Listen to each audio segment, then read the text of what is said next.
नमस्कार दोस्तों, कैसे हो आप सब? आज आपके लिए एक नई कहानी लेके आई हूँ, एक सच्ची और निस्वार्थ प्रेम कथा। तो चलिए शुरू करते हैं, लेट्स गो। इस कहानी की शुरुआत होती है शिवा नाम के एक 14 साल के बच्चे से। शिवा एक बहुत ही गरीब परिवार का बच्चा था। पिता का लगभग 6 वर्ष पहले ही देहांत हो गया। शिवा का लालन पालन उसकी माँ ने किया। एक दिन शिवा बाजार में सब्जियां लेने गया। तभी उसने एक बहुत ही सुंदर लड़की को देखा और उसे देखता ही रहा। अचानक उस लड़की का ध्यान भी शिवा पर गया और वह शर्मा गई। शिवा उस लड़की के पास जाकर उसका नाम और घर पूछा। लड़की शर्माते हुए अपना नाम आरती बताती है और गांव के जमींदार का रिश्तेदार बताकर वहां से भाग गई। शिवा के मन में आरती के प्रति काफ़ी लगन भर गई। वह हमेशा उसके ही बारे में सोचने लगा।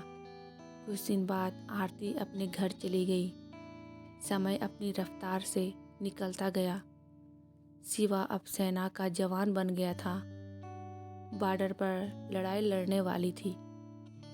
लड़ाई लड़ने से पहले शिवा को सूबेदार राम सिंह अपने घर ले गया। सूबेदार राम सिंह के घर पहुंचते ही शिवा ने सूबेदारिन को देखा और उसकी आंखें खुली की खुली रह गई, क्योंकि सूबेदारिन असल में आरती ही थी, जिसकी शादी राम सिंह से हो गई थी। शिवा और आरती की आंखें भर गई। एक दूसरे से बिना कुछ बोले ही वह बहुत कुछ कह गए।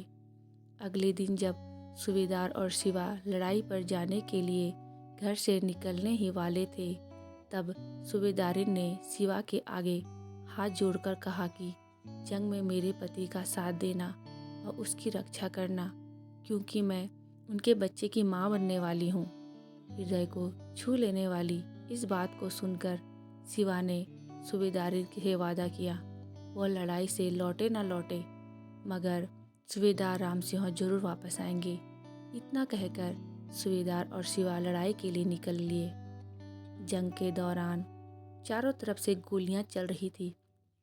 शिवा को एक गोली लग चुकी थी, मगर वह डटा था। तभी अचानक सूबेदार के सीने में 2 और हाथ में एक गोली लग गई।